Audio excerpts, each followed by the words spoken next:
We're Arctic Monkeys. This is Don't Believe the Hype. That rock and roll, eh? Ladies! That sound means it's the end of the round. Time for the bonus question. Cheers, dude. That man just yawned. We're going to call it Don't Believe the Hype. Hello and welcome to Series 2, Episode 3 of Don't Believe the Hype, the weekly show that picks a track from the discography of Arctic Monkeys and talks about it in the minutest of detail. I mean, like nerdy levels of eye-watering detail. That's how deep we go. With me, Nick Lee, and joining me as always, the horizon tries, but it's just not as kind on the eyes as Dan Holt. Hello, Dan. Hello, how are you? I'm can't smile wide enough, mate. It's just why is that? because we're very close to going and seeing them now. It's Yeah, this is the 11th of counting May. down the days wise, now. so I realised when I was listening back, doing some editing, that I kept saying on the Brian Storm podcast that we were 2 days away from seeing them on that release date. That would be the case, but I did say it on the Telly Pick On as well, so people will be like, "This is all bullshit." When are they? But now Just assume that whatever's happening, we're 2 days away from seeing them. Well, no, when this goes out, we'll have seen them. We will have seen them. This will be the Wednesday after. This will be going out on the whatever that date is. Or it'll be going out a week early for June, something like that. Well, for the subscribers, they'll be listening to this just before we see them as well. Subscribers So will have seen them and report back on the set list because they're not time traveling. What are you talking about? Yeah. Do we offer that as part of the? That's how it works. That's literally getting stuff that everyone else has to wait a week. That's the definition of time travel. We're actually giving them access to Arctic Monkeys gigs in the future with our Patreon subscription. And if you don't think that's worth $5, then I don't know what to tell you. It's not worth it, yeah. If you want to subscribe, check it out in the episode description, along with all our other links to like, rate, review, subscribe across all platforms and our social media. That would be great. Thank you. But episode 3, we're at it. We're well and truly at it now. What are we chatting about tonight, Dan? We are chatting about a bog standard album track, isn't it? Really, this one, D is for Dangerous. I'm not sure we've had 2 all-time classics Arctic Monkeys tracks to open this album with, and now this is, I don't know. I'd have always considered it a pretty good one on the album in terms of, but not as good as many of the others. I don't know in terms of its place in the fandom. It's not like anyone's ever like, I wish they played D's for Dangerous on this tour. So what would you put it with from the first album then? Would you say this is the you probably couldn't see for the lights? I feel like it's above You Probably Couldn't See for the Lights. Okay. I think it's slightly above that. It's more like, I mean, from the figures and the fandom point of view and stuff like that, like Still Take You Home was a surprisingly not listened to song, even though we would regard it as a big one. So this might fall near there, but no, I think it's slightly above. Is it like You Probably? I don't know. Is it what else? What have we got on there? Is it like a Riot Van? Is it like a?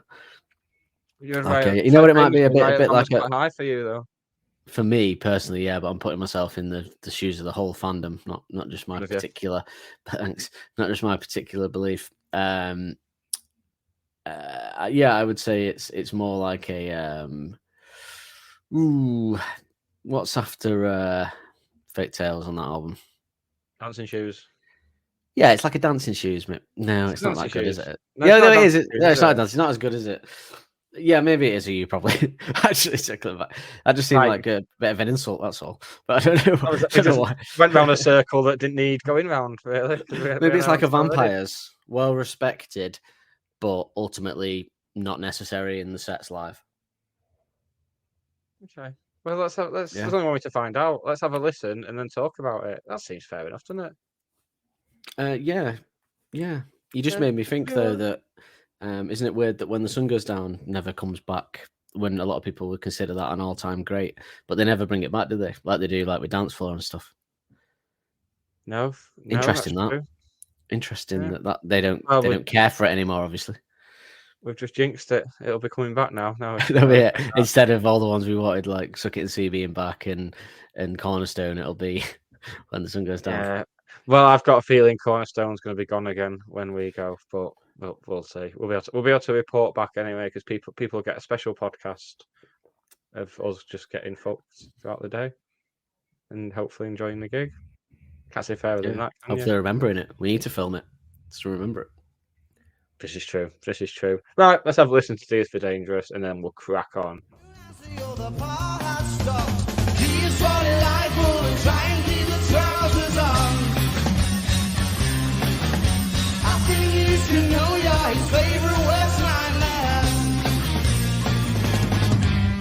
Desperately trying to simulate what it was that was already 3/4 of an hour ago that had led you to be in the position on the brink of a mission, on the brink of an episode.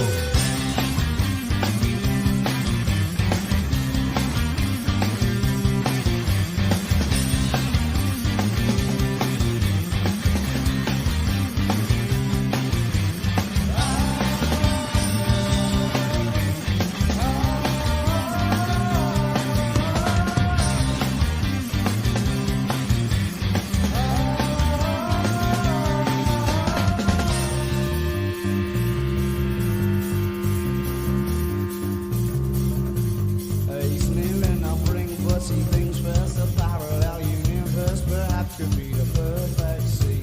He's nearing a brink, but he thinks first a parallel universe perhaps could be the perfect sea. He's nearing a brink, but he thinks first a parallel universe perhaps could be the perfect sea. He's nearing a brink, but he thinks first a parallel. I think you should know you're his favorite worst nightmare.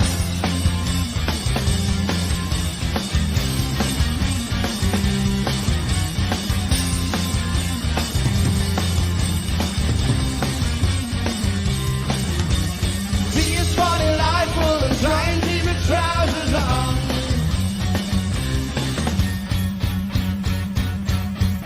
You should know you're his favorite worst nightmare.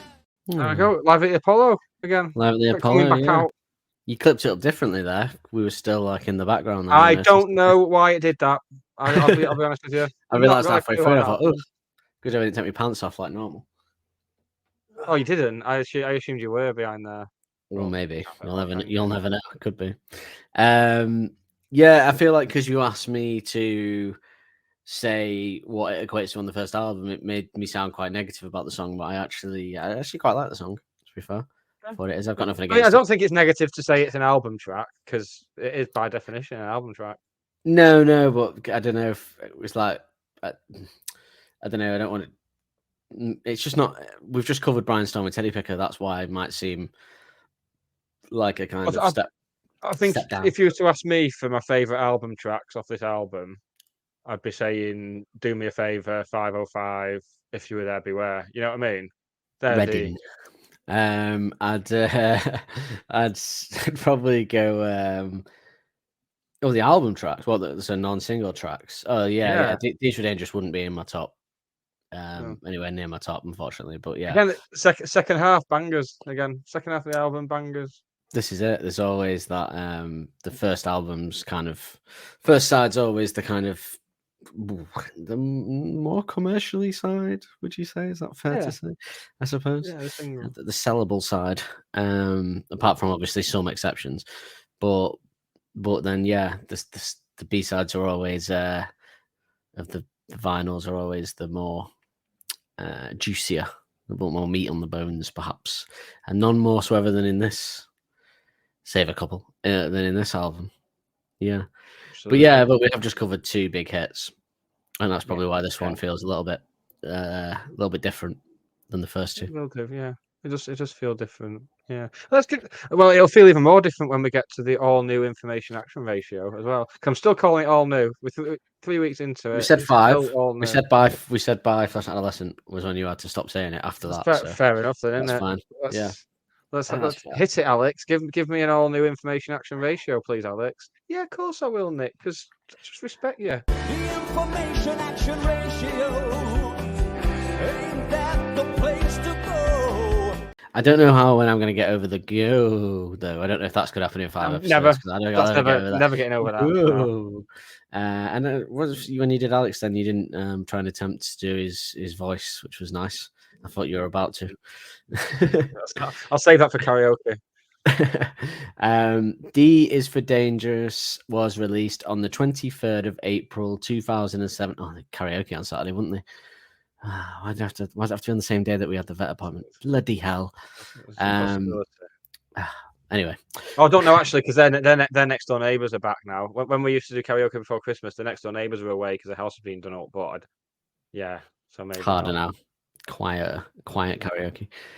Silent disco karaoke. It's not, it's so got great headphones there. in. It's not a sexual day. D is for Dangerous was released on the 23rd of April 2007 on Favourite Worst Nightmare. It is 2 minutes and 18 seconds long and has 67.3 million streams on Spotify, which is a significant drop from last week, which perhaps suggests that what we were saying was true about it. It is 145 beats per minute and is in the key of C sharp. Wrong key though. Other key tracks in C sharp are Universal Irritants U2, with I Still Haven't Found What I'm Looking For. A song guaranteed to be being poorly performed on karaoke by a bald, middle-aged white man from Stoke in a Spanish bar. Red Red Wine by UB40. And a band who announced their retirement to the world this week. And the world said, wait, you were still together? It's Sum 41 with Some Say. Very much reacted to that news in the same way as H from Steps coming out, which was, oh, had that not already happened? Right, okay. It has been played live 79 times, firstly on February 10th, 2007 at the Lead Mill, Sheffield, and lastly on December 17th, 2007, so I didn't even see the year out, December 17th, 2007 at the Carling Apollo, Manchester. Yeah, back when it was the Carling. That's that one, isn't it? It is, yeah. Produced again by Dream Team, Mike... No, what? Oh, yeah, sorry, yeah, it is, yeah. Sorry, that was the last one, yeah. I do apologise. I was thinking of the Academy for some reason in my head, and I was like, "What?" 13 times. It was. It could have been 14. I wish it had 14. Could have been that one. No, sorry. This is the 13th. I've done 12. It could have been 13 already if we'd gone to the bloody Apollo.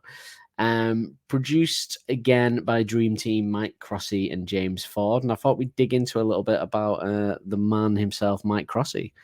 Born in 1979, he is a Northern Irish record producer, songwriter, and mixing engineer.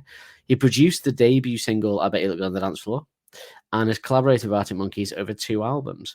He is known for his ongoing relationship with the 1975, in addition to productions with Jeremy Zucker, 21 Pilots, Walk the Moon, Laney, Lauv, Foles, Keane, Jake Bugg, The Gaslight Anthem, Moona, and Wolf Alice, and Youngblood. Crossy started his career as a promoter of punk shows in Belfast before moving to Liverpool to complete his training at Liverpool Institute for Performing Arts. He remained in Liverpool, operating out of the Motor Museum until 2012. During that period, he produced some of the most critically acclaimed British indie acts. After seeing the Arctic Monkeys perform, he invited them to the studio and cut the band's first EP, 5 Minutes with Arctic Monkeys. If you recall, he also did the original demos for the first album with James Ford in Liverpool, but a lot of it was unusable, and they had to get old Jim Abyss in to sort the bloody thing out. He has since produced and mixed albums by Nothing But Thieves, Foles, Keane, Jake Bugg, Tribes, Blood Red Shoes, The Enemy, The Kooks, and Razorlight. After studying the sonic nature of BBC Radio 1's transmissions, frequency, and compression, Mike has developed a solid reputation of creating separate radio mixes specifically suited for the channel. He has done so for acts such as the Black Keys, friend of the band. Then moving to London in 2012, he embarked on an ambitious year. He mixed the acclaimed Ben Howard album Every Kingdom and Two Door Cinema Club's sophomore Beacon. Working with a young Nottingham songwriter, Jake Bugg, turns out he wasn't a fucking songwriter, was he? Working with young Nottingham songwriter Jake Bugg, Crossy produced and mixed the singer's eponymous debut album, Jake Bugg, which was certified platinum in the UK. The album was a commercial and critical success, receiving a 9 out of 10 in NME and an 8.1 out of 100 on Metacritic. Is a very good album, that first Jake Bugg album, to be fair. Yes. He produced Manchester Act, the 1975 self-titled debut album. Manchester band, isn't it? Like it's like what the place on the way to like Macclesfield is where they live, isn't it? Like Wilmslow. There's enough shit Manchester bands without adding another one to the list. I mean, yeah, Wilmslow isn't Manchester band, is it? It's not the real Manchester. The American band, the Gaslight Anthem's fifth album, Get Hurt, a band that I like a little bit. And the track The Judge of 21 Pilots. That was very Partridge. It's a good band. And the track The Judge off of 21 Pilots' fourth studio album, Blurry Face. Crossy also produced the Wolf Alice album My Love Is Cool in 2015, which received a 9 out of 10 score from NME.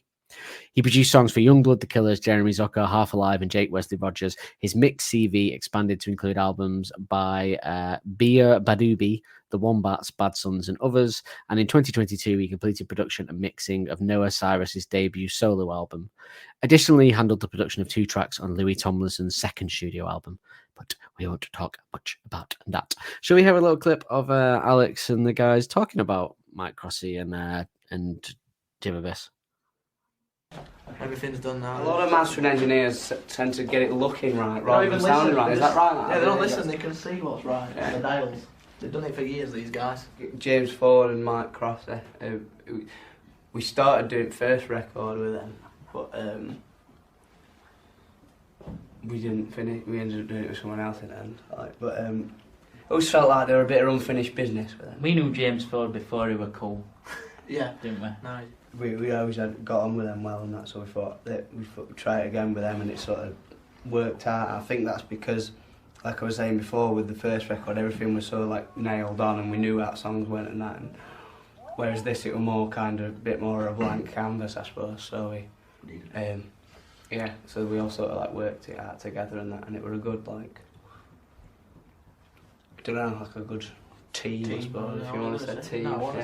Now, I think that was the day they were NME doing something. What do you?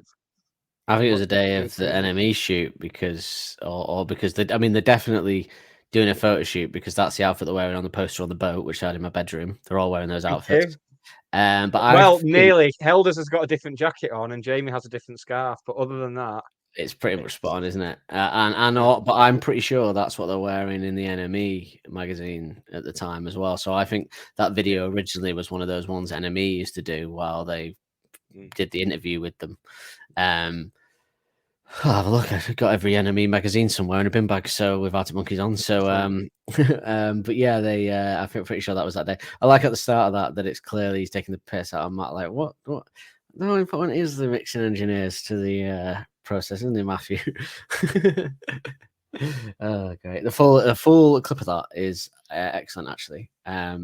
If you type in, I actually just typed in Mike Crossy Arctic Monkeys into YouTube to see what came up for that. So if you type that in, you'll get the video up and fill your boots. It's a cool little interview. Weird. Quite very funny. Should we do some reviews of this song?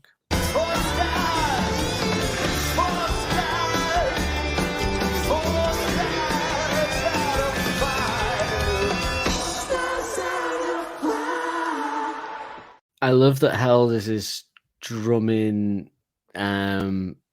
sort of changes when he does the Tranquility based stuff to the point where he's he kind of does his head shaking to the side while he plays. Like, that's his thing with that. He does that with that stuff, yeah. which to be fair for people say about those songs, but the drums there look pretty technical to me, what he's doing. But anyway, NME called this track a strokesy funk rollock. And Uncut said, what comes across even clearer on Nightmare than the debut is the sheer groove power of this band, the life swagger of Teddy Picker, the swinging hi-hats and low-rider bass of D is for Dangerous, which goes back to the funk outfit Judan Suki that Turner and drummer Matt Helders operated in parallel with the fledgling Arctics, of course, with the Reverend John Misty. For fans of the show, the Reverend John McClure. They were in Helders and Alex were in a band with him, Judan Suki, which I think if you listen to this clip from them, you'll kind of see what they mean by relating D's for Dangerous to this, I think. Absolutely will.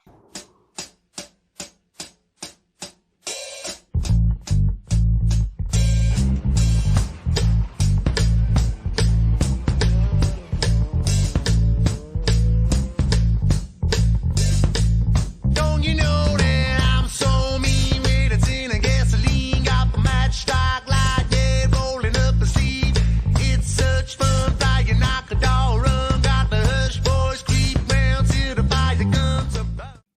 What? Yeah, that was the song that sounded the most like relatable, and I loved that. Was a fan video that someone made. So for people listening, you can't see that. Someone's basically made a music video on like a computer game, I assume, and 2003. for it. Yeah, quite impressive actually. I'll say that actually. It's very much what I would call a low budget version of the Californication video. That's how I would describe that for people that can't see it. Yeah, pretty much. Nailed it. But yeah, that does sound like kind of, it's the kind of funky, groovy bass with the sort of accompanying drums. Yeah, that's very similar.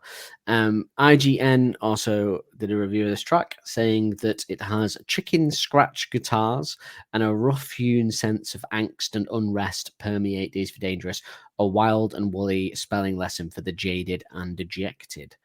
And back to Enemy again, but this time for the greatest song list, where they placed Days for Dangerous at number 55, saying an agile call and response vocal trade between Turner and Helders slams head on into this straight up indie banger.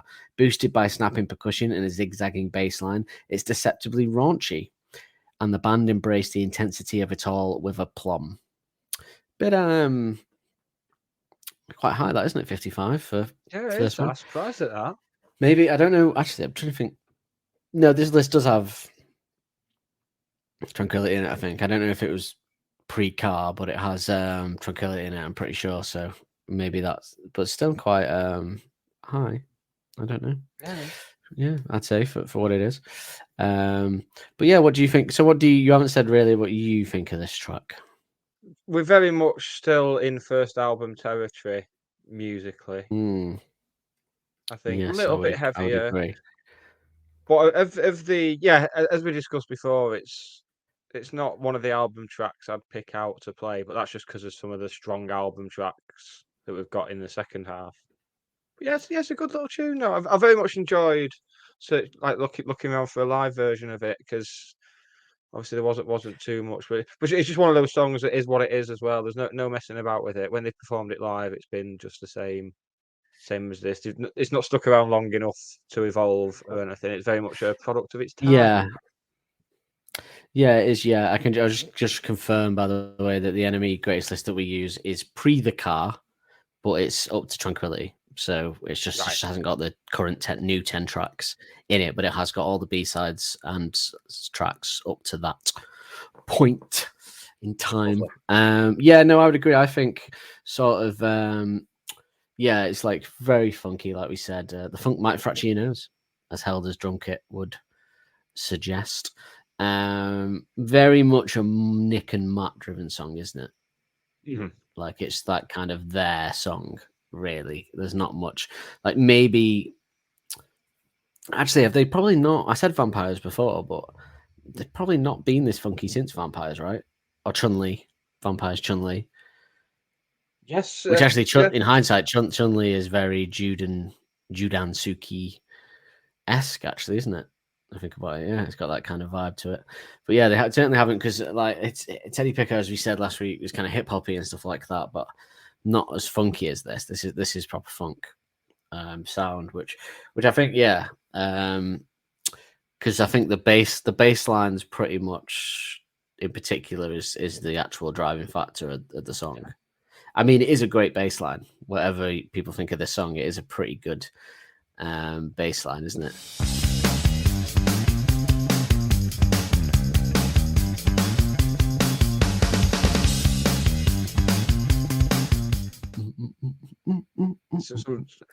Nick's setting his stall out nice and early. Yeah, he already did a pretty epic Brian Storm bass song, and then Teddy Picker, good bass line for some, amazing bass line apparently. Yeah, as we found last week, yeah. But 2 reviews it was. But I listened to it again this week to go, we were wrong about that. But I was like, no, it's just the bass in the second verse for the first. No, it's the kids that are opening with the but this one in particular is like his kind of tune. I imagine he must have brought the bass line to the table first for this, because I don't know what else would have started the song. Because I think I'm pretty sure as well it's the same bass line the whole way through the song though. It doesn't change, does it? Even in the breakdown, it's still. They're still the same, yeah. Yeah, everything else moves around it, but it stays the same. yeah, much like what it feels like to be in your 30s. Everything else moves around you, but you stay exactly the same. Sometimes I feel like that. You know, that Spice Girls video, that Two Become One, where they're just in the streets and everything's like going Yeah. full speed. That's how I feel sometimes. Yeah, very popular style of music video that back then, wasn't it? There's another one where it's just loads of cars. Was it Ronan Keating or someone like that, or someone else singing in it? So yeah, very popular that back in the day. Ronan Keating singing like he's got bread in his mouth, as he always does. Roller coaster. You say it best when you've got bread in your mouth. He's very my old pal, my old mucker Ronan Keating. Me and him shared space on a song, haven't we? So, have I told that story? I think so. No. Oh, Ronan Keating, famously in the Holt household, Ronan Keating came to my primary school to record a song for a New Year's Eve show, and they had us as a choir singing alongside him. But well done. But they must have seen me, and for some reason they went, "Oh, film him doing it." And then when we watched the live broadcast, Mum's got it on tape somewhere. We watched the live broadcast on New Year's Eve. There's a bit where Ronan Keating's singing, and in the middle of him singing, his face fades into my face. Oh, what a day! Oh my word! How have you never told me this before? We need this. I know, I need to find it. So yeah, it's me singing in the choir, me and Ronan doing a duet. It looks like if you watch it, like the way they edited it, fucking Ebony and Ivory over it. But we were in perfect harmony actually. But yeah, it was yeah. So me and Ronan Keating have that at least, if nothing else. And I've got a connection with Ronan Keating as well because I've watched at least 2 episodes of the One Show that he's hosted. So between us, I have a second connection because my cousin gigs around Manchester in a band doing covers and stuff like that. That's like his job, and he had a meeting with Boyzone about going. I'm not sure what happened actually. I never asked him. A meeting with Boyzone about going on tour with them as their guitarist for a reunion tour. I'm not sure really what happened there, but yeah, I should find out actually. Or like he did do a couple. He did do a gig with them. Reunion, is it? I know he did one gig with them, but yeah. Moving on. Moving on. I feel like he's come up. He came up last week as well. He came up on the Matt Helder's birthday podcast, but I edited it out. He came up and then never came down. That's what it said on the pathologist certificate.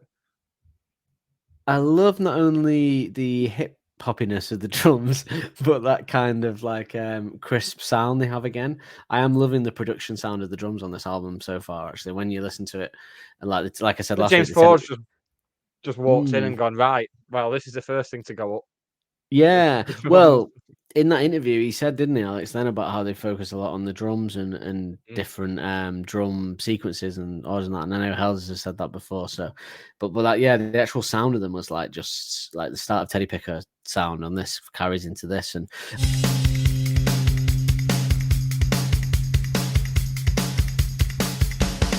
I've always, back in the day I always saw. Do you know when you have 2 songs, and there's another example of Arctic Monkeys doing this, that sound like you wrote them very close to each other and they kind of sound similar in a way? Oh, Do I Want to Know and How You Mind, perhaps you could throw into that cauldron.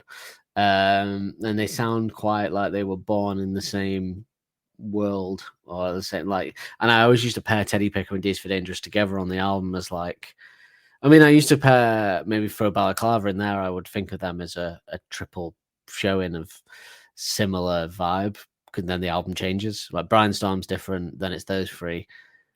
Then it's like the melodic bit, and then it's like the sort of beefier bit, and then it's back to a poppy sound, and then it's the big finish. But I always felt like these 3 go together. I think it was a bit like that, actually. It was Dancing Shoes, Still Take You Home, and You Probably, actually, that we all felt of the same vein, let's say. And I think I kind of placed D's for Dangerous, Teddy Picker, and Balaclava in that same world as well, with Teddy Picker as the standout, obviously, of the 3. Although I think technically, musically, there's a lot to say about Balaclava, as we'll discover next week. But yeah, this one just feels like it's in between the 2 of them a little bit. That you think like it's that what I would call the drum and bass section of this album where the drums are all over it everywhere, obviously, but just as a pairing, the Teddy Picker, D's for Dangerous particularly, and Balaclava particularly feel like they're very Nick and Helder's driven songs. Was there anyone else? It's nice, isn't it? Because Andy's left, but they've just not skipped a beat at all, and like we're already seeing the start of that Helder's Never O'Malley skip a beat, relationship. skip a beat, never skip a Oh, beat. that song has the worst lyric I've ever heard in my life, and I bet you know. Well, what I've it is. told you that. I always say this. This is something I've been telling people at parties for years. That the worst lyric ever written is in this Kaiser Chiefs song when he says, "What do you want for tea? I want crisps." Yes, I have also been telling people that at parties. Well, it's a shame we weren't boring people. We could have been boring each other. Well, we wouldn't have been boring each other by telling each other that, at least at parties. So yeah, we've been boring other people with it for years. I remember there was a point where I was so famed for being obsessed with Arctic Monkeys. I was like that guy that one time I was at a house party and there was a guy there that I knew who was in a band himself, and he knew what I was like. So we were drunk, and he sat down on a stair and he went, "Dan, sit down and tell me about some Arctic Monkey songs." I love it when people do that. He'd love listening to my interpretation of the lyrics because he was a big fan as well. So yeah, and here I am now. Here I am. Signed, sealed, delivered. No, I was thinking actually of a Tom Odell song that I like called "Here I Am," which Why? is on. I like Tom Odell, famously. Right, yeah. I really like it. One particular album I really like. I can't remember what it's called now, but yeah, I think it's called "Here I Am." Actually, Maybe we should do a podcast about Tom Odell. Maybe I will. Get him on and ask if he's married to Adele. What with them having the same name? What, Odell and Adele? Tom Odell, yeah. True. I don't think they are. I'm still annoyed that we never referenced you being called Nick Lee's spinning bird kick when we had the opportunity, to be honest. I was thinking about that the other day. Perfect opportunity to make a joke about you being called Nick Lee's spinning bird kick, and we didn't and we didn't take it. It's a shame that, innit? It is a shame that. Do it again? Because we can't really do. I don't think we can do that with my name on any. There's not one that sounds like Holt, is there? In the there's not, is there? No. I've checked. Believe me, I've fucking checked, mate. That's a shame. Disappointingly short. But you know what? I was listening. Did you listen to the instrumental only version of this? There's like a weird space-esque sound on the breaks in the instrumental version. It's just this kind of like sound, which obviously like a theremin or something. It's weird. I don't know what it's like. I don't know. It's a bit Ziggy Stardust, to reference it again. Like, I don't know. It was a bit like Space Age Bowie, like slipped in there or something very randomly. You can't hear that. I tried to listen to it today. You can't hear that on the normal track. It's like Alex's singing covers it up, I think. Like some of those things that you get when you don't, which is actually good. I actually used to really love when we get to it, the Flesh Adolescent demo. You can hear a lot more of Jamie's guitar, what he's playing, and it's very nice indeed. I think sometimes some of those and probably for the best when songs are mixed, because they should be in a certain way, but sometimes those lovely bits of guitar can get lost in the mixing, I find. The guitars in this just kind of like doing a job, aren't they? Like, which is what we've said. Nothing complex. Have you referenced it being first album made before, didn't you? And its simplistic approach is what I would say. And last week when we said about the drums, do you like the drums in Brainstorm mirroring the guitar? Sorry, 2 weeks ago. This is mirroring the bass almost, the guitar, isn't it? Because it's just going at ding ding ding ding ding ding ding ding ding ding.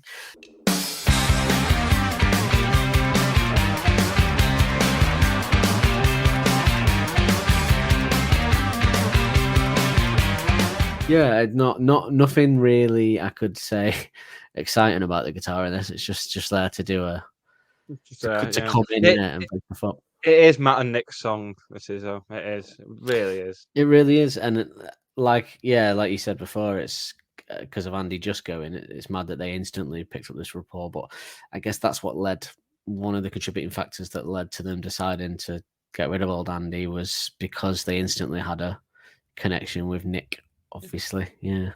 If they hadn't had that connection, they probably would have got him back. Have you? Yeah, same name, isn't it? It is the same name. And we both have heads. Same name, both heads. Both own a bass. Both own a bass, yeah. I'd say he owns more than one. Change, I mean, if he doesn't, and he I'm can play it. fucking trying to- Yeah, that's. I mean, that's the major thing. Yeah. Yeah, he's. But other than that, yeah, exactly the same. But yeah, it was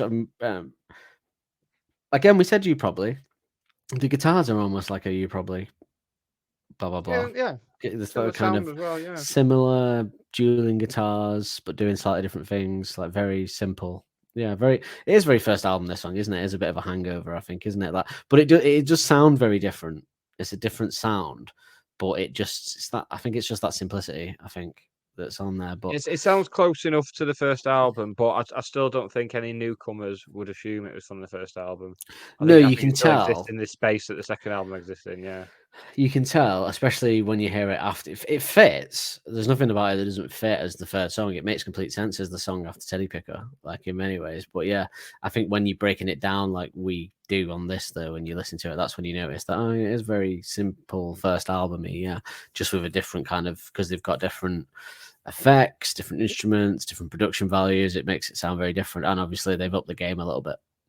That's it. With the first album, it does feel very much like a band playing in a room, and obviously it's all the better for it. That's one of the key components of its success. But at the same time, yeah, it feels like they've stepped up a level. Now it Yeah, feels this feels like they've added a bit more. a lot of this feels like a band playing in a room, but a better room. And then going in and layering it afterwards, like there's a bit more like going, oh, should we go in, rather than just playing it live and going, oh, that sounds all right. Just go in like, oh yeah, should we add this there? Would this be better if the drums did something different here, like etc. Like yeah, Yeah, we've seen a lot more in terms of actual production. Yeah, yeah, and which we obviously see in the Teddy video as well. They're overseeing the mixing and everything in the little and looking very serious whilst doing so. And not to say anything about Jim Abyss, but obviously they've used James Ford every time since in some way or another. So there's obviously a connection that they felt with him straight away as well. So I think obviously whatever happened with those demos, I think they were too fast. They were playing it as fast live. And I think because it was such a going to be such a big album, Domino like shit themselves and like, we need to get someone in that's like a legend of the industry, like an old hand to come in and make sure this is right. Because if we fuck this up, it's going to be a disaster. So I think they all learnt things from that maybe, and then they've come back and done a proper job here, proper job, and have continued to. Maybe that's it. Maybe he's developed as a producer as they've developed as a band, and it's all kind of. I wish they'd done like again. I'd love to see a documentary about like the making of AM. I'd love to be in that room with when they were like making stuff sound like hip hoppy and trying all these different effects on it, and that it must have been fascinating in this studio in LA. Like, yeah, God, what a dream! Josh Homme that's the album That's the album I'd most like a documentary of, I think. That and Humbug, I think, because Humbug, we kind of got a little mini documentary, the Suck It and See one that's out there. But the Humbug, just to see what the fuck that was like in some house in the ranch near Joshua Tree out in the desert in California with Josh Homme and all those guys. I mean, yeah, fascinating stuff. But like, it must have been mental. But yeah, I think AM as well would be. It's amazing. AM was so big, you would think, I don't know. It feels like people do that years later, like like you get like Bowie documentaries and stuff now about it and stuff like that. Like people do it later on, but then I don't know. There will be footage because there must have been footage from them recorded and stuff. They did one for Tranquility, didn't they? They did, yeah. I think with AM they kind of, I don't know. It was like one of those. Mind you, they did for Tranquility, they kept that very under wraps for very specific marketing reasons, I reckon, from Domino. But yeah, let's put the gigs out first before people hear this. yeah. Let's get the gigs sold out. Yeah, which they did, and it worked famously. But yeah, I don't have a lot to say on the guitars on this, to be honest. That they almost seem like they're just not as relevant in this song, which is probably the first time I would ever say that about an Arctic Monkeys song. Because there's not even like a solo out, is there? There's not even like a moment where I go, oh, yeah, but that guitar bit was very good. They're literally just coming in and out for the choruses and the end, playing the same as the bass. Very simple. Very simple. Yeah. Although, you know what? I do love that. I had a question about it. That which is a lot like the Teddy Picker solo sound and sound they'll use later in this album, actually. Although I did have a question about this, right? Because when I listened to the instrumental version, that sounds like it's coming from a guitar going.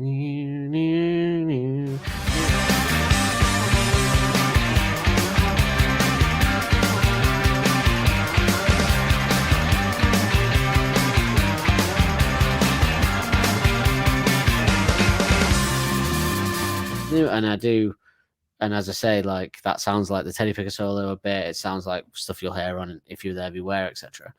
But on the actual main track, I was always sure it was a backing vocal of Helder's going, and it does sound like that when you listen to the proper track. But when you listen to it with the lyrics taken out, it just sounds like a guitar doing it. So I don't know if it's both. Is it they did that on the guitar and then they layered in a backing vocal of someone doing it as well? Like, do you think it always sounded like someone singing it, right? That the instrumental will have also removed the backing vocals. because but it's definitely someone singing it so on the main track, right? It's Alex, Matt, and Nick going. Yeah. All three of them are doing it on that live version that I played at the top of the show. Right? Yeah, sure. Yeah. Doing it, so yeah. So yeah, I think that must have come from a guitar that Jamie's doing that sounded like that, and then they just laid in a backing vocal of it.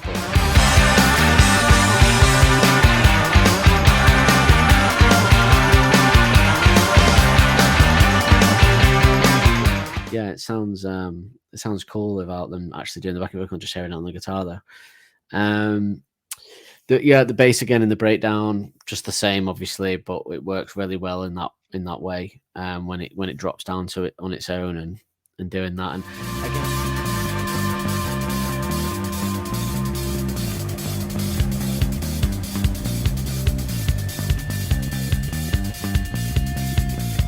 again, we've said a lot so far about Helder's enhancing songs so far on this album, but with this being such a simple song with a simple breakdown, the way he builds the cymbal tapping to bass drum building, which you'd expect, that kind of cymbal tapping, then some bass drum doing it coming back in, but then he just starts like throwing a tom or a snare in there or something. It's like out of nowhere as well, and it's so good. Like, it makes that breakdown so much better than it has any right to be.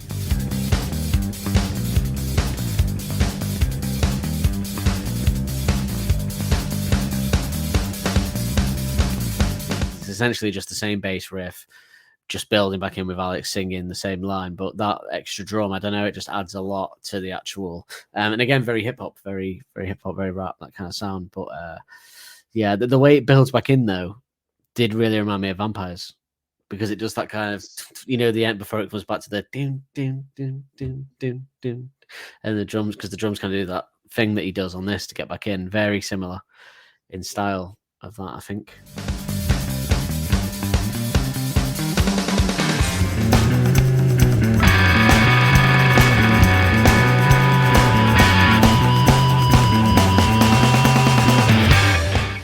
The end of this song is very much what I would call a classic at the time end to a song by Arctic Monkeys. Yeah, that kind of dun, dun, dun, dun, dun, dun. That kind of like doing that stubborn riff that just then leaves it hanging. They do that a lot during this. And the whole thing again, if you're thinking the song's over and then it's not. Yeah, although to a lesser extent than others, but still, yeah, it's there again. Yeah, there's a lot of breaks in this, a lot of stopping, and which I'm always impressed by from a timing point of view, particularly live, to be able to do that kind of stop and all come back in at the same time without fucking it up, because that's a skill in itself, really, and they repeatedly do it in this song. They've gone from doing it here to you look at the start of Mirrorball, and it's still doing it again. Still loving it. Still in that through line. Lovely song. Yeah, it's weird because this song is so simple, and almost after what is like a maturer and beefier track like Brian Storm, and then a more complex lyrical and poppy song like Teddy Picker, I shouldn't like this really, because it should feel like you've gone like, oh, that song was amazing, and then oh, Teddy Picker, that's great, and then you'd be like, oh, well, it should feel like we're going backwards to quote Tame Impala. It should feel like that, but it is because it is very immature musically and lyrically, as we'll get to. Yeah, and it is very first album-esque, but the way Held as a Nick vibe in this, it's just too enjoyable for me to care or dislike it.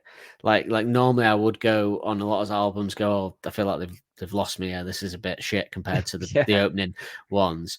But it's just so much fun with what they do with it that I just don't care that it's just, it's 2 minutes and whatever seconds. It's just a blast the whole way through. And the lyrics are kind of interesting. So yeah. It's again, I think Arctic Monkeys get away with that a lot, where what should feel like a lesser song, because of having such good moments and lyrics and people like cool bass lines and amazing drums, they save what could be I mean, that is what separated them from a lot of indie bands at the time, where you would go, and that was a bit of a weak track. They just made the weak tracks better than anyone else did.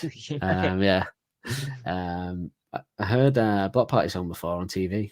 It was that one that I was a thousand, you was a fire, and I was a hell, he was a fire. It's a guitar going. I know that one. Do you know that one? Oh, I love that Block Party first album. I think it's one of the.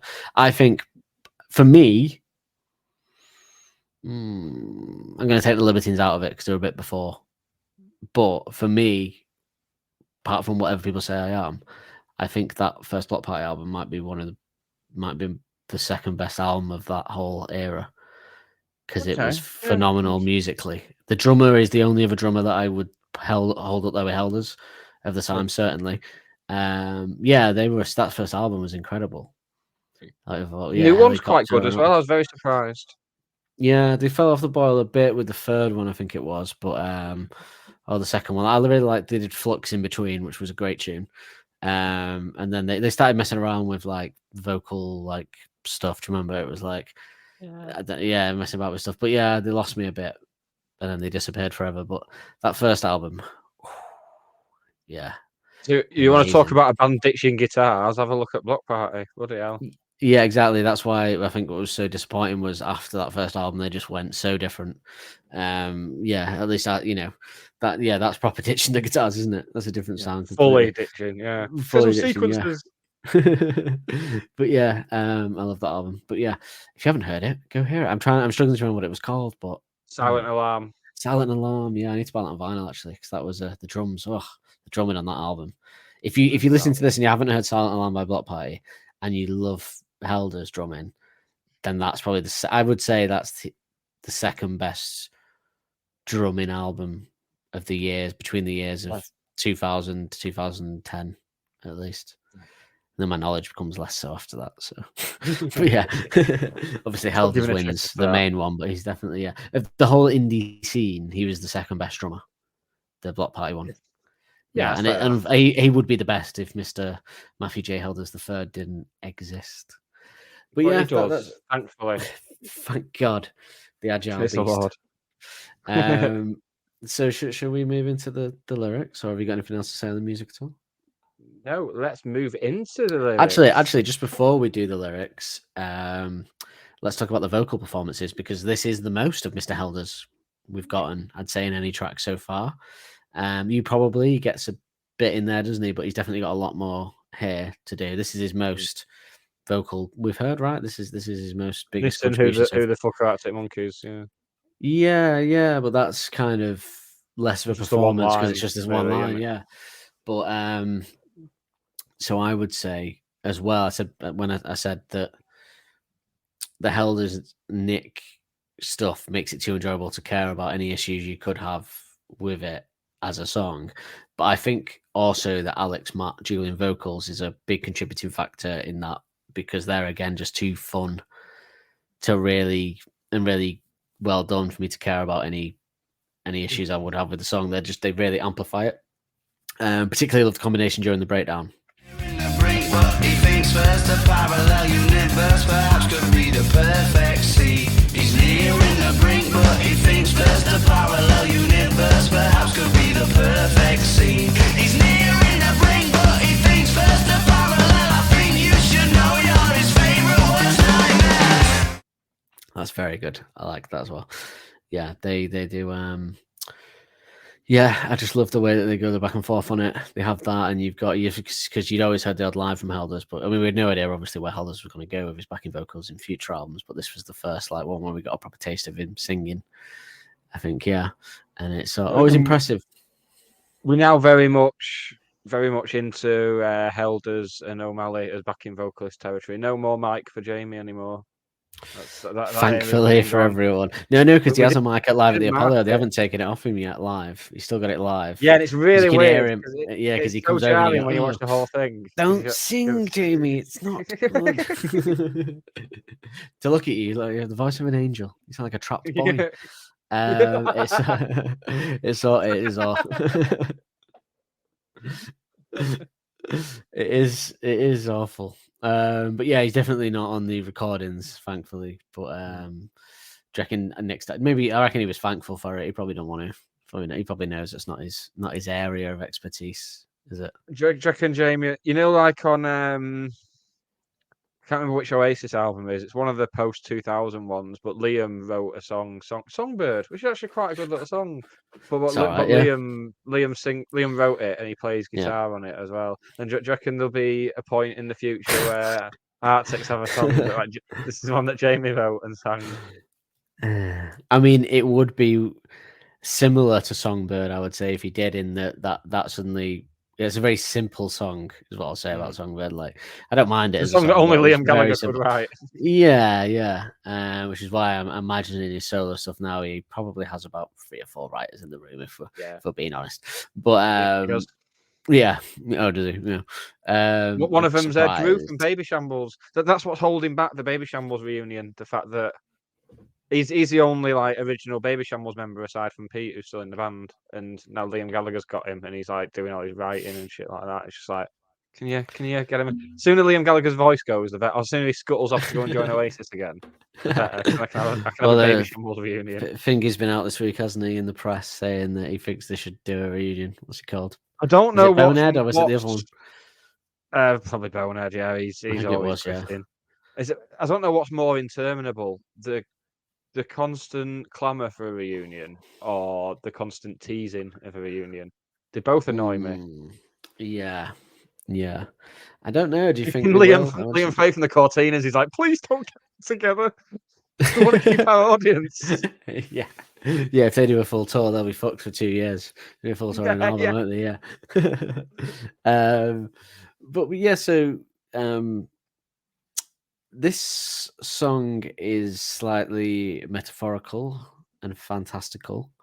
I wanted to ask you before we delved into it, which is a feature that we'll be doing more and more as time goes by. But what have you always gathered this song to be about?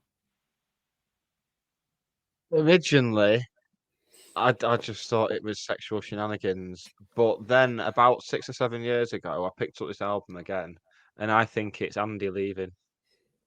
What? I was never expecting that. Yeah.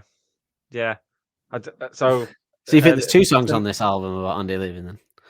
Yes. So the protagonist is trying to navigate his way through a difficult situation, but can't work out the best way to do it. Knows what he wants to say. Too scared to voice said thoughts. And in the chorus, it implies that the protagonist is his own favourite worst nightmare. He's been stuck in a cycle of guilt and fear. Yes, that is also what Genius, similar to what Genius think about it when I had a brief look. Now, I completely disagree, and I think it. Well, I think it's. I still think it's probably sexual shenanigans. We're getting double meanings now. It's happening. Well, Alex said in an interview, D's for Dangerous is like a fantasy of having done the deed and you need to escape the surrounding you've been led to, but it's more just a fantasy about it knowing you haven't actually done it. Leave Before the Lights Come On Volume 2. Well, it's more because Leave Before the Lights Come On is about reflecting on how you shouldn't have done it because you've ruined it. I think this is more you've had a one-night stand and then you want to leave straight away. It's a different, like, Leave Before the Lights Come On is a bit more romantic in the sense that you wish you hadn't ruined a potential relationship by shagging too early. Whereas this is just about having a one-night stand and then wanting to get the hell out of there as quickly as possible because you just like, I don't want to be here anymore. I wasn't expecting you to say that.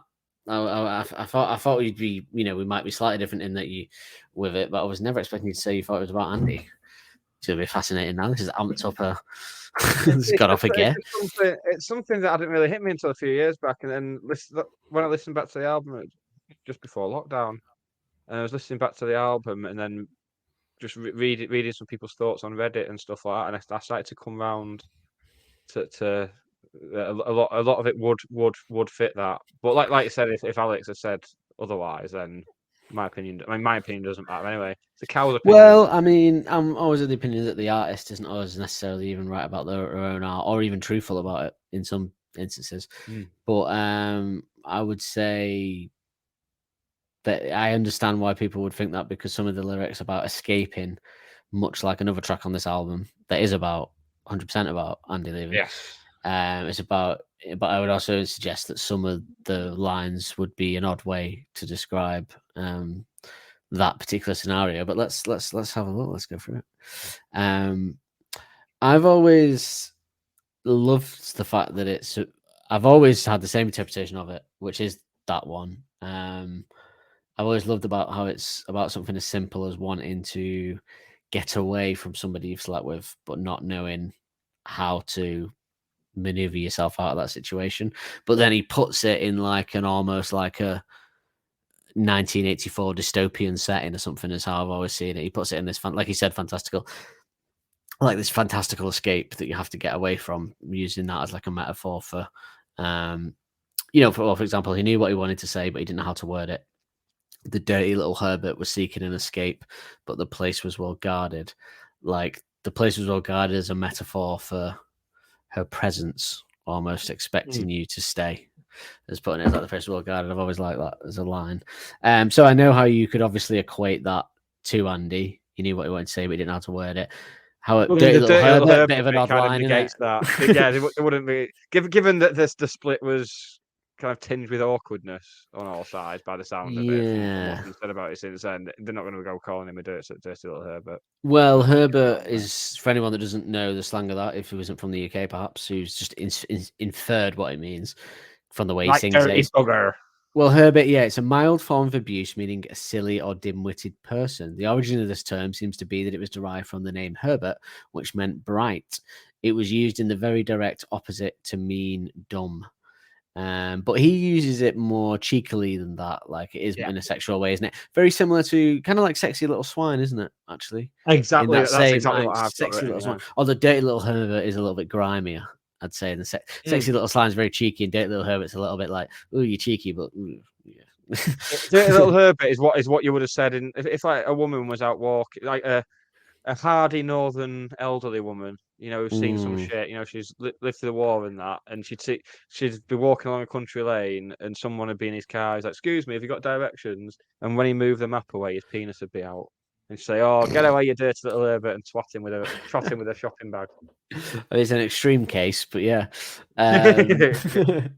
Yeah, well, before you said that, I was going to say that it's very much looking back on some of the shameful antics that we brought up about myself in my early to mid-20s. Dirty Little Herbert would be a good way of describing how I was, yeah. But then you compared it to, well, moving away from it, like there's not going to be many more bringing up of that, I think, after a certain point. I think we'll be all right. The B-side of this album in particular, I think it won't come up much. I'll get a jingle ready. There might be a couple, and there's definitely a B-side that would bring it up, but it's I mean, you've then made it more voyeur sexual pervert, but it's kind of like you dirty little bit. It's more like Sexy Little Swine's like more of a sort of you sexy little swine, but Dirty Little Herbert's like sort of like, oh, you dirty. It's kind of like the Steptoe in it, you dirty old man.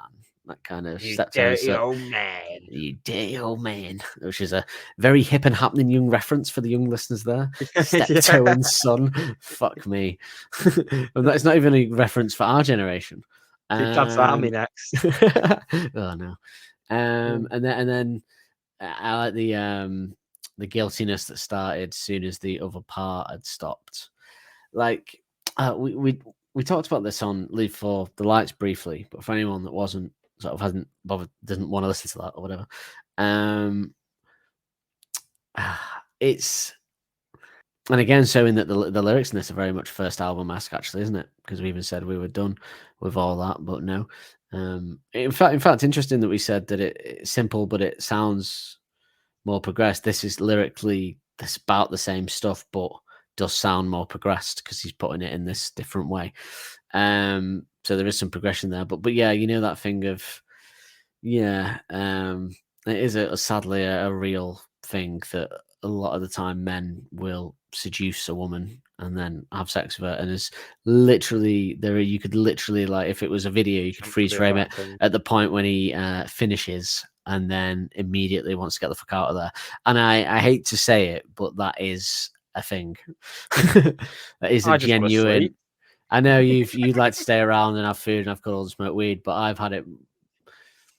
At least I'd say 70 to 80% of my experiences, I've immediately wanted to leave straight after. And it is a thing that I've spoken to other guys about as well. So it is a horrible. I'm not condoning it in any way. It's horrible, but it is definitely, there is suddenly a need to escape from that situation because you realize that you didn't actually like the person and you were sadly just using them to your own ends, which isn't very nice. I'm sure there's women that do that too, though. You know, equal and all that. We're an equal opportunity show. Laying her own, having to remove the ball gag herself. Oh, I'm under no illusions that also 70 to 80% of the people that I've sort of have regretted it the minute that I finished as well. So yeah, I did. It's definitely both ends. I'm not saying it's all one-sided, but yeah, there's a thing where you just both ends. But you do want to 78% weren't both ends. I can tell you that. Yeah, you just kind of want to get out of there, and I think that's what he's talking about. That because I can definitely relate to this, and in just like how am I going to get out? Because you can't just leave. Obviously, you need to have some respect, but you do need to make your excuses and get out of there as quickly as possible. You call sometime while looking for your sock. Yeah. Or if it's worse if you're at your place and you're like, oh, I've got to go out in an hour, so I've got to go out in 3 weeks. Can you pick up? Can you go? Yeah, I'll call you. Yeah, that thing. Yeah. Oh god, it's horrible. Glad I don't take part in those shenanigans anymore. Yeah. But yeah, it's I do kind of relate to it in that way, and I'm sure many men listen to it. You're a different breed, Nick. You sort of I think you're trying to paint yourself as a better breed almost, but I know you scum. No, just the usual, isn't it? We're just normal men. What do you mean, normal men? We're just innocent men. Just normal men. That's the protagonist of this song, certainly. Obviously, then you've got what you call the chorus. The D is for delightful and try and keep your trousers on. I think you should know you're his favorite worst nightmare. So initially, I think that first couple of lines, it's like a kind of when you do it and then you want to leave. It's almost like a don't do the crime if you're not going to do the time type sentiment there. Like, look, if you're not going to be wanting to hang around with this person after you've used them for your own sexual ends, then keep your trousers on and don't do it. It's not very nice. Do you know what I mean? I think that's kind of what there was a bit in that interview actually when I was watching it before the bit that we played where Alex is talking about I think he's talking about this one, and it was another interview I saw, and he's talking about this one and how at the time there was a lot of this going on with them because there was obviously, they were probably all getting a lot of sex, being this hot band. They were all single at the time, and attention and that. Yeah, so I think this is directly related to probably a lot of experiences that they had where they might have slept with someone after a gig and wanted to get the hell out of there. Well, yeah, especially if all of them are on there. Bloody hell, I reckon. Do you reckon there was ever a night where the three of them were shagging away in the bunk beds and Andy was just sat watching TV on the in the living area? Can you keep it down? Just Andy passive aggressively like turning the volume up. That's why Andy really wanted to leave. He was like, I can't cope with going across America with this. I was shagging. Like fucking zoo animals. I'm sure he got his fair share. He was in still women always love bass players. That's a famous thing, isn't it? They do love the bass player, so yeah. They want to slap at a bass player. Told me. I've got a little bonus round for you, mate, while we're on the lyrics. You've just hit on the exact lyric that has Oh. prompted the bonus round. So that, Go on that then. sound can only mean one thing. That sound means it's the end of the round. Time for the bonus question. Is it should I? Is it something to do with the title of the album and the lyrics? So should I just say before you do it then?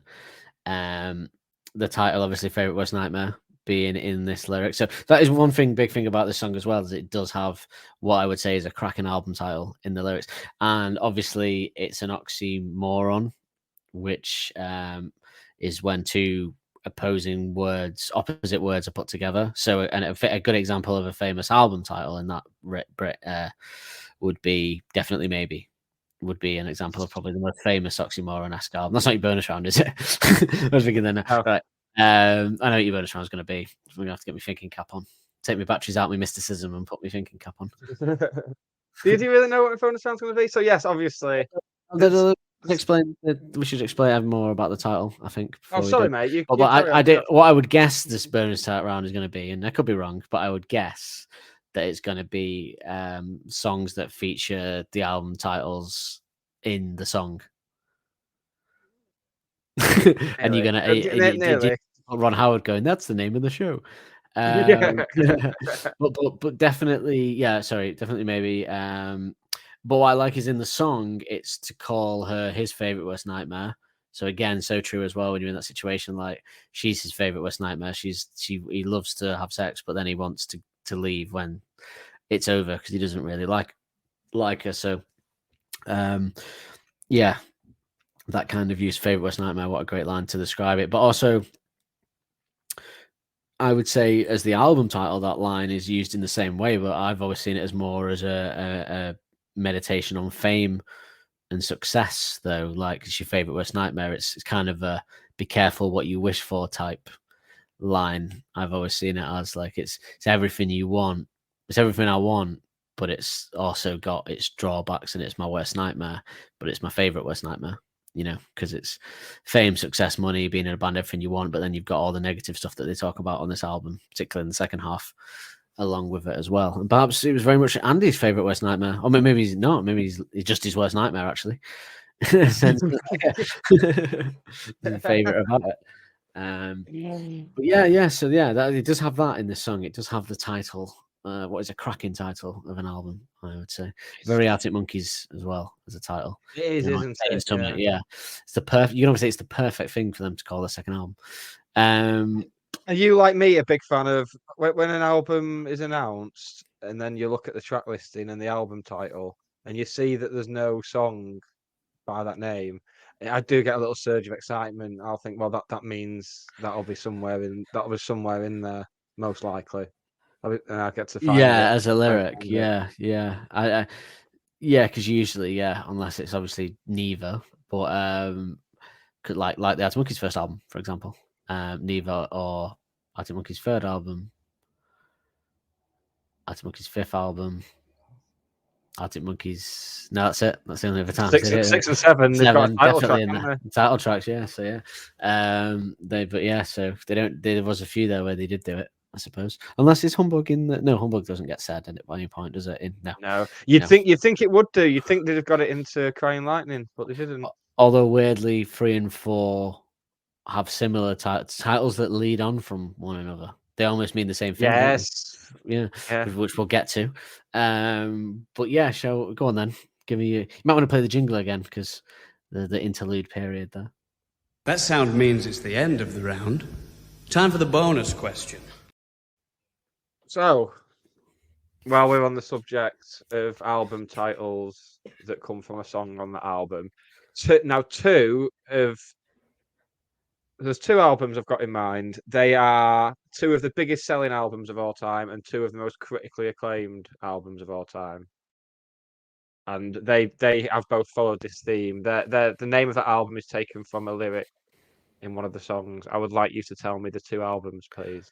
Genuinely 2 of the biggest albums of all time. Of all time? Yeah, one's 90s, one's 70s. What's the story, Morning Glory? That's a song on the album. Oh, sorry, it's a lyric. So in that case, it's both, obviously. So it's just that the title is in the album as a lyric. at some point, and one's 90s. So we'll go with the 90s one first. Biggest album. So it's one of the biggest albums of the 90s then as well. If it's one of the biggest 90s of all time. Well, it's not OK Computer, because I think I know. I can't remember them saying that in the.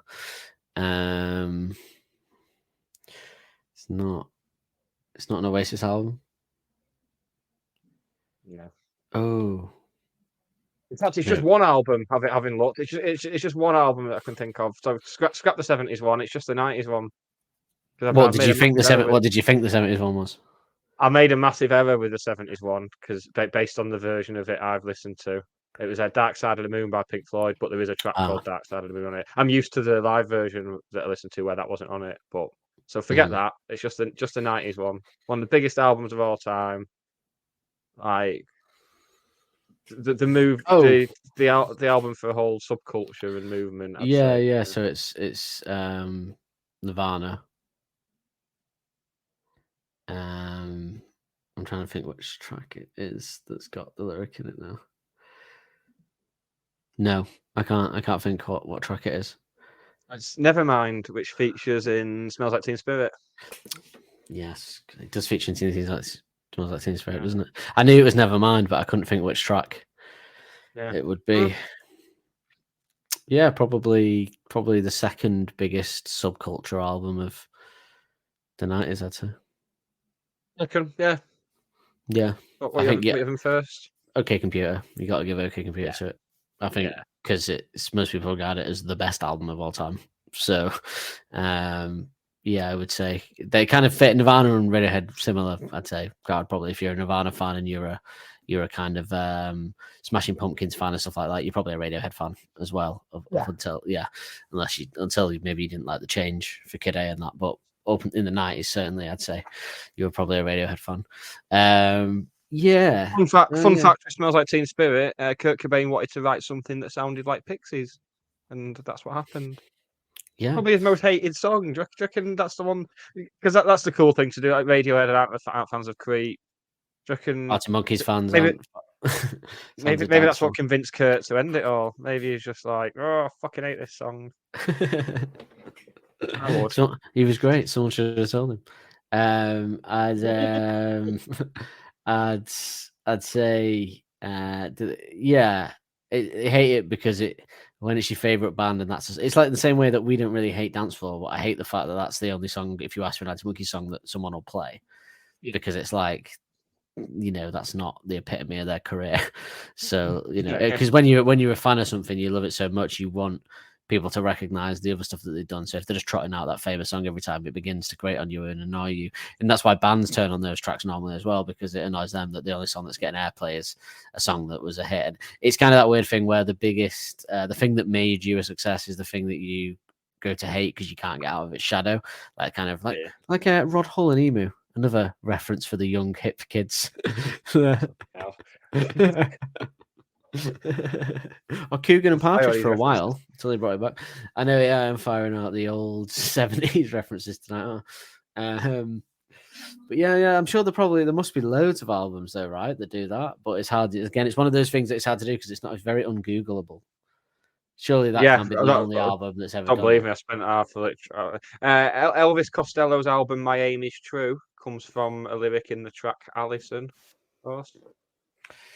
But you've not got any like big, albums that because obviously you knew I wouldn't think of that as one.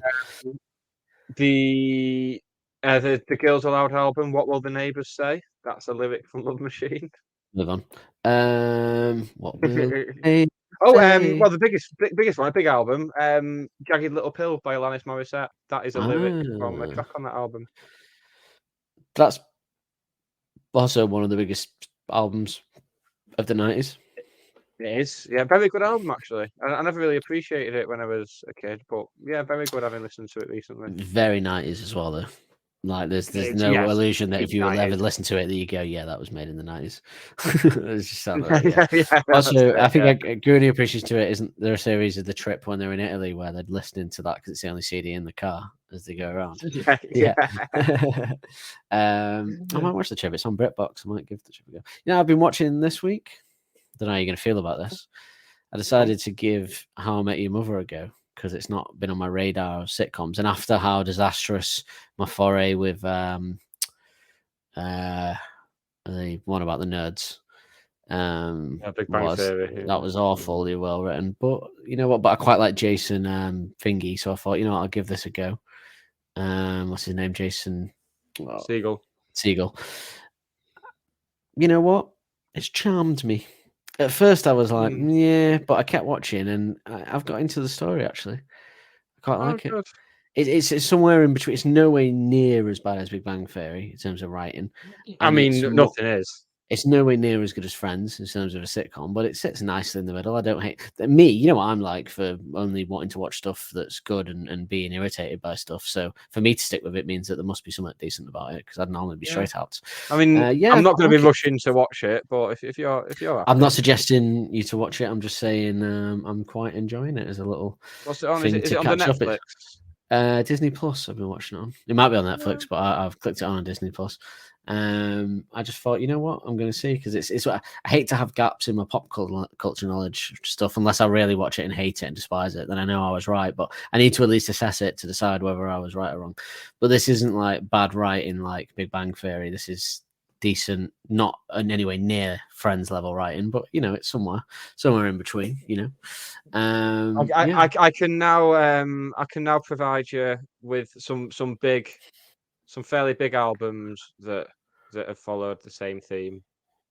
So that's good, isn't it? Go on. Right, so we have got, for starters, Radiohead 2 + 2 = 5. Oh yeah. It features the line "All hail to the All hail thief." to the thief. Yeah, my favorite. Sad note, my favorite Radiohead album, "Hail to the Thief." I like "Hail to the Thief." I think that's up there for me. We've also got everyone's favorite Radiohead tribute band, Muse, with Starlight. It's an insult to Radiohead tribute bands, to be quite honest. Black Holes and Revelations. Close to Me by The Cure features the line "Head on the Door," which is the name of that album. And in terms of the big ones, Grounds for Divorce by Elbow features The Seldom Seen Kid, which is the name of that album. And number one in this list is Has It Come to This by The Streets, which features the line "Original Pirate Material." Listen to The Streets, lock down your aerial. Love that album. Oh, I'll be looking down my aerial so it can't pick them up. That's what I'll be doing. Leave The Streets alone. I just become a thing now because someone complained about it. So I just stop shirking a minute to get chips and drinks. Leave it out. The fact that you always use that as well when you're trying to sell me. It's just funny though, isn't it? But that's down there as like one of the worst. That's there with the Kaiser Chiefs crisp lyric. That is, I stopped sharking a minute to get chips and drinks. Yes, it is just one of the worst, and it's also, I've told you that's my second least favorite lyric ever is Stereophonics with the summertime. Think it was June. Yeah, I think it was June. Yeah, I think it was June. Like what? we don't need your internal monologue. In a conversation. Yeah, sometimes I think it was June. Yeah, I think it was June. Like it's so conversational, it's weird. But anyway, back to this. Back to this track. What's some proper lyrics?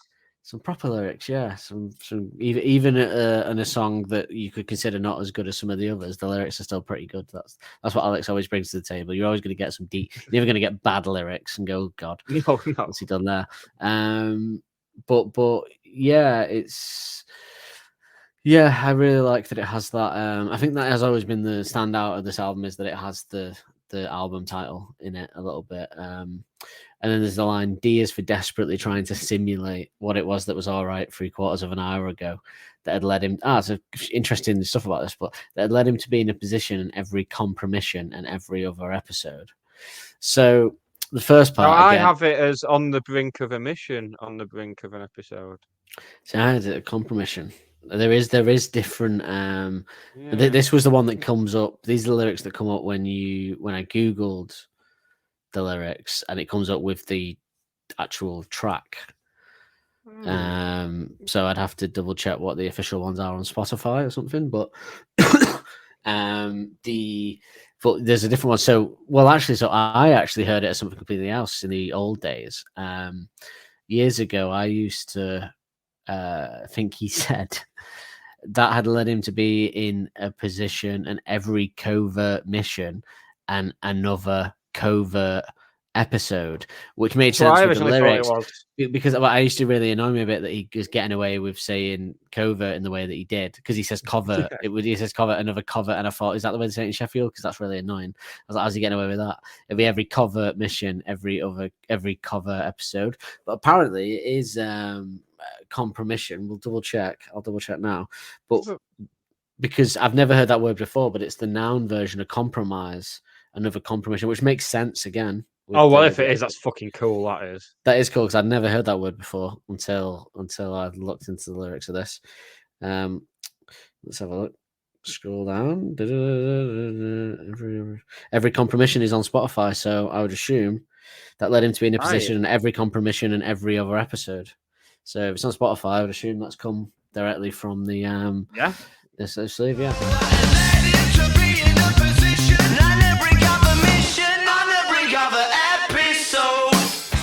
So again, the first part of that, it's so true that it was all right 3/4 of an hour ago. That it was all right to do this when you were horny 45 minutes ago, but now that you finished, which is funny that that's the time frame for it as well, probably more accurate than you'd like to admit. But now that you finished, it's suddenly a problem. Like, and every time you do it, it leads you into similar situations. But yeah, what a great word, compromission, to slip in there. Compromission. I'm going to be using every other episode. The noun of compromise, which I never knew existed until then. Yeah. Because I did used to really think it was covert for years. That wasn't until like today that I thought that. I found out ages ago it wasn't that, but I did used to think it was covert. But he said covert, and then I was like, not sure how I feel about you saying covert. Like, is he doing it just to make it work in the song and get away with it? Because that's annoying. It turns out it was all right.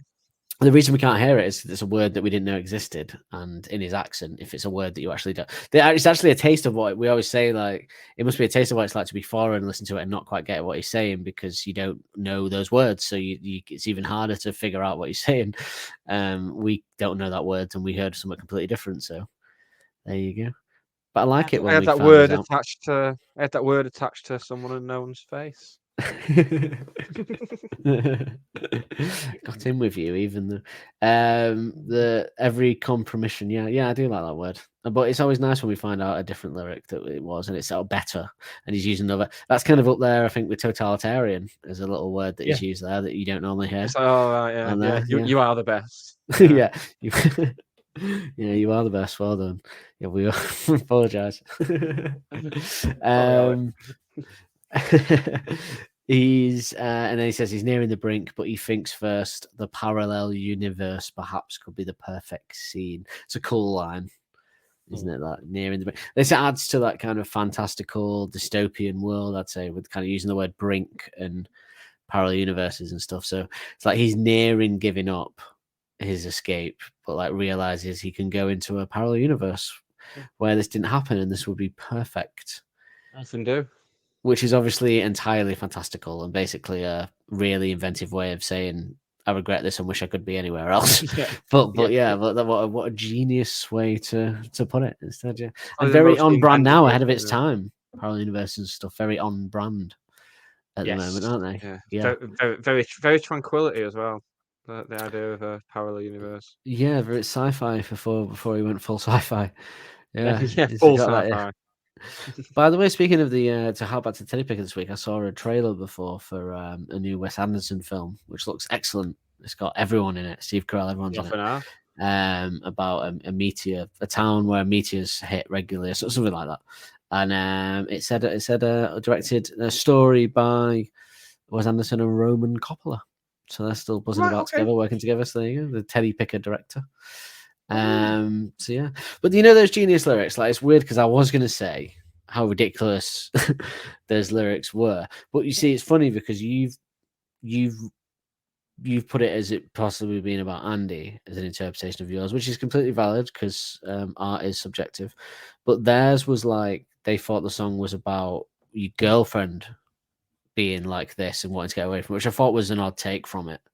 I don't think that comes across at all in any way for me. That it could be about a girl that you're actually with. I think it's very clearly about sexual encounter rather than a It's lust relationship. rather than a relationship. Yeah. Yeah, I don't think you would ever think it's about like a girl that you just want to get out of that relationship with. I don't think. I don't hear No, that anyway. I'm not seeing that at all. Isn't it funny that although Herbert, Dirty Little Herbert, isn't a phrase that we would have ever really heard, because we'd heard like someone being, "Oh, you little swine," and he just adds the sexy, but I've never heard anyone going, "Oh, you dirty little Herbert" or something before. But instantly knew, not really, but I instantly knew from the way he says it in the song that it meant some kind of dirty sexual, like you little dirty cheeky, you've had a little one night stand, you little dirty bugger. You know, that's just how I inferred it without knowing really what it was. Like I'd heard Herbert, but I'd always used Herbert used as like he's a bit of a Herbert, bit of an oddball. You know, I hadn't really used hadn't not as like a sexual thing. But it's interesting. Do you not think Dirty Little Herbert would fit so nicely into fluorescent adolescence somewhere? Yeah. I mean, because that is about similar. Well, you know, nostalgic look at your sexual past, which that'll be a song where my past will come up again. I feel as I'm trading in my everything for a Mechadobber. I always wonder. I can't wait to get to the episode. We won't talk about it now, but I'll just bring it up. I can't wait to. I wonder what foreign listeners think of what a Mechadobber is. I'd love to hear some interpretations of that. What that line means if you don't know. I mean, obviously we live in a Googleable world now, but like maybe when it first came out, at least you couldn't readily find stuff out as easily, perhaps. But like if Mechadobber, like it's like that. Yeah, that is proper British, maybe even Northern, more like working class, isn't it? It's not like I mean, I think it's kind of become a pretty wide obscure thing now, reference anyway. It's quite an obscure reference, and then they've willfully made it even more obscure. Specific brand reference as well. Yeah, you got paid for that. Off the neck of lads. Well, it's not worked out well for them, has it? No, it's not. There used to be one at Password. I think the lyrics in this are again. It's weird. They're simple, but also kind of clever. So it gets away with it, much like the actual song itself. The lyrics are perfect for the song because they're very first album-esque, but just a little bit better. So they get away with slipping it in there, I'd say. And just as metaphorical as the last one in many ways. And the next one is another metaphorical song. We won't get into that just yet. What we are interpreting. I mean, I'm blowing my mind now about what interpretations we're going to have when we get to more beefier ones, because I wasn't never expecting you in a million years to turn around. It was never on my radar if he'd say this is about Andy. I never would have. How do you feel about that now? Now I haven't taken you to task in any of the lines because a lot of the song you could interpret that way. I could put that to it. I think Dirty Little Herbert's the only thing that perhaps could dissuade you, and the Favourite Worst Nightmare bit, the chorus, I think, and Keep Your Trousers On. I think they're the lines that kind of take that possibility away. But for big chunks of the verses, I'd say your theory would hold up. I could see it. It's never like I've been like glued to that theory or anything like that. But it's just, I've always kept an open mind with it. I was just never expecting to say that. It was a bit like when they asked Carl Pilkington his pet hates, and he says when it's shitting around the house, and Ricky's like, I was never expecting you to say that, because he thinks pet hates means annoying things that pets do. Expected that. I was just never expecting those words to come out of your mouth for this track anyway. I think you'd be laying it on a bit thick for there to be 2 tracks about some Andy wanting to escape the band. wait till you find out that I don't think Old Yellow Bricks is about Andy. And no, I'm only messing. That's okay. Spoiler alert. For an album that's 16 years old. That everyone almost here knows that's what that song about, I would say.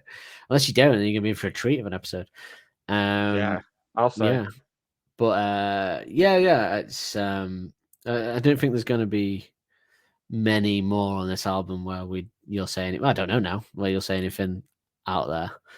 We'll see, won't we? We'll see. I don't think that was quite out there. There's large elements of the lyrics that could out there in the sense that I'd say I'm 100% certain that it's not about that, just because of some of the lines in there, unless Andy was a keen shagger of the band or something. But leave that to hang. Yeah, but much like Andy did. But I wouldn't. I've not like argued against it because I could see why one would think it in if you take lines individually and put them. Yeah, you could say it's about escape because the song at its core is about escaping something. So and Andy was keen to escape the band, but OJ Brexit is about escaping something as well. But that is about Andy escaping the band, I'd say. So yeah, similar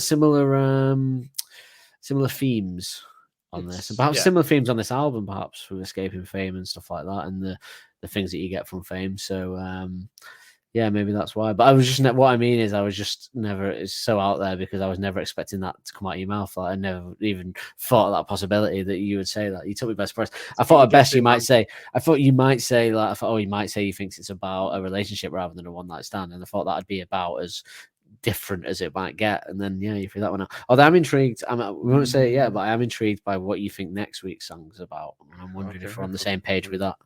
Which see you next week, won't you? We'll see you next week. Yeah. You will. Shall we do our favourite lyrics of the new jingle? We didn't get to do Ghost Cookies this week, did we? But we did get a bonus round, so there is that. Yes, that's true. Let's do our favourite lyrics then. Too busy with the mind on clever lines. I think it has to be for me. I think you should know you're his favourite worst nightmare because it's probably the best line in the song, and they used it for the title of the album. So yes, same. Although honourable mention for compromission. Now, oh yes, that is true. Now, because that was in my notes already, but now that we've, yeah, that's a word that we never. We should read just to check because I'm assuming it. I looked up and it said the noun of compromise. So, we'll just look it up now. It's not even a word. Oh wow. According to this, yes, yeah. This was a bad idea looking this up because it's changed it all. Well, delegation of a dispute to arbiters, delegation of the right to elect one or more persons, the act of or action of jeopardizing. Oh, there we go. A mutual agreement as well. So yes, but also the act of jeopardizing one's morals or ethical principles would apply as well in terms of you using someone for sex and then wanting to bin them off straight away would right to discard them straight away would also be that. So yeah, actually even better actually now. I mean at first it said something about delegation a dispute to arbiters which means you owe money to someone, right? So I was a bit at first like unless he's talking about a prostitute now, is he? But this song's actually about Alex not wanting to pay a prostitute. You heard it here first. But yeah, you shouldn't have to. Should we do our favorite musical moment then? Bad sounds in your ear that make you get up and down. I love Alex's hair in that clip because it's just before he goes to comb back in it. He has to comb it back because it's fell forward. Ugh. Sexy man. Do you think that's the best he ever looked? Was that Glastonbury? Because I love the outfit as well. It all worked, didn't it? All tailored to an inch of his life. I've got a feeling he's going to rival that this Glastonbury. Oh, you think? I'm a bit unsure because he's been wearing, like we were saying before, like sort of charity shop put together esque look. It's probably very expensive clothes, but like just kind of like oversized blazers over blue jeans with a shirt tucked in. So I don't know if because the thing with that time, the AM and all that, it was very. They were very. Their look was very much part of what they were doing, wasn't it? Like that took it and see AM time. So I feel like he really wanted to look his best at that Glastonbury, and he really did. Whereas I feel like this time it'll be more like just go out there and do what we do, lads. I don't know. And maybe he will because it's Glastonbury. Maybe he'll come out in a tux. Oh, imagine if he all came out in tuxes because of it being a bit more of a crew. Not ready. Oh, and then he gets to Mirrorball and he does that thing that they used to do where they'd have the jacket open and the bow tie undone. Yeah. Oh, I'll be undone at that point. I'll be undoing my trousers. I won't be keeping my trousers on. So that I'll be a dirty little Herbert if that happens. But yeah, what's your favourite musical moment of this track then? Mine is the bass line, simply. Love it. Yes, I have to agree. It's the great bass line. It runs the whole track. Shout out to the drum build up in the breakdown though. But yeah, you can't beat that. Can't beat that bass line. Can't beat a bit of bass line. It's another 1970s reference there. I'm full of them tonight. On for the kids. and now it's just a generic 70s reference. I mean, I feel like only certain people from our generation would get those references. So the fact that anyone listening, we know we've got listeners in other countries as well that are a lot younger than us, so they're going to be lost there. So if you want to Google all those references, feel free, but don't waste your time too much watching Steptoe and Son. And to do a list every episode, like a little précis of all the all the opposite of a Zeitgeist tape. Yeah. Actually, just showing all the references you don't need to know. Yeah, bit of a bullseye, Steptoe and Son, and there was another one somewhere that I did tonight, which was an old fucking reference as well. I can't remember what it was now. But yeah, I think this track is it's a simple one. It's a first album-esque, but a bit better. But it's also it vibes. It's fun. It's cool to listen to. I love listening to it. And I never skip it. I never go, I don't want to listen to it. That's the main thing. It is a fun little tune. It's a fun little tune. I love how they're singing in it, and it's got some good lyrics, some accurate lyrics. And the album title in it is the best lyrics. So yeah. What else? All beautiful. Yeah. What could you ask for? I mean, there's plenty I could ask for, but it's not relevant here. It's not relevant to the band or to what we're talking about. Well, that just about wraps up. On that, would you trade a week's worth of sex or certain romance being played when we're at the cricket club in a few weeks? We'll listen to this, it will have passed, but for us now, it's a few weeks away. Let me have the sex first, and then we'll talk. That wasn't a come on. What do you mean? You want me to have sex with you for a week and then we'll talk about let me have it. I mean, I'd be more. You can't have both. That's the whole point of that. You can't do that because someone can't offer you this or that at gunpoint, and then you go, "Well, let me try that first. And if I don't like it, I'll do the other one." That's the exact opposite of the scenario. See how I feel after the sex. See how I feel after the fish cakes. It's off the table. If you have the sex, they're not going to play a certain romance 100% at the cricket club, but they were going to. But because you chose the sex, they're not now going to do it. It was on the sheet, but they just cross it out and do "Are You Mine" instead. If they play certain romance at the gig, that might lead to sex. The renewed state, the heightened state of euphoria I'll be in might lead to me to just throwing away social convention and just going, "Make love to me, somebody, anybody." Very much what I used to do when Rage Against the Machine came on in the clubs back in the day. Okay. That went in weirder places than I expected it to, but there's a lot of what you've said tonight. So yeah, I guess we're there. You threw it away, mate. Full of surprises all night. Oh God. Well, yeah, full of surprises. That's not bad. Well, this just about wraps up our look at Album 2, Track 3, D is for Dangerous. We will be back same time next week. But with what, Dan? Well, Nick, are you going to bother to record all of next week's podcast with me? Or will you be running off over next door's garden before the hour is done like usual? I hope you don't, because it's time for yet another funky track laden with metaphorical lyrics that has an ending just as pleasurable as its start.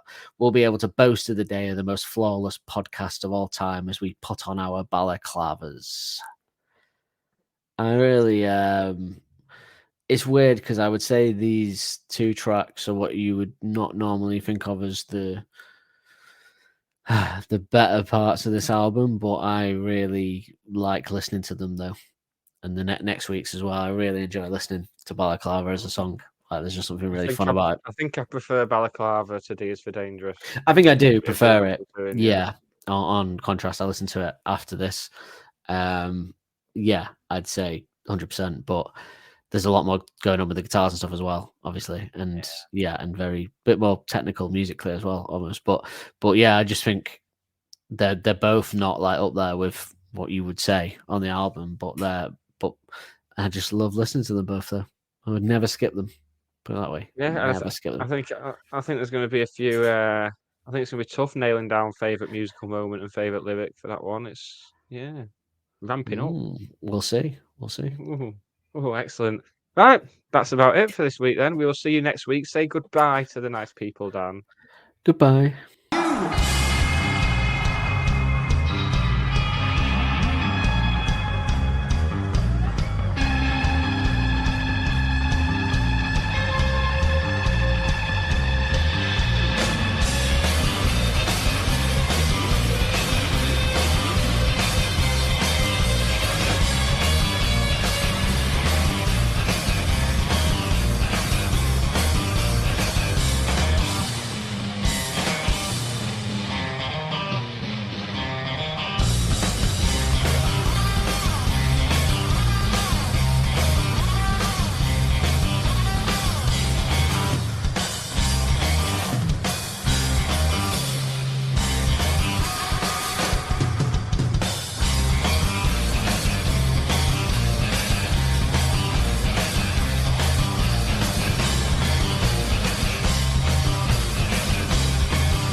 Don't Believe the Hype is hosted and produced weekly by Nick Lee and Dan Holt.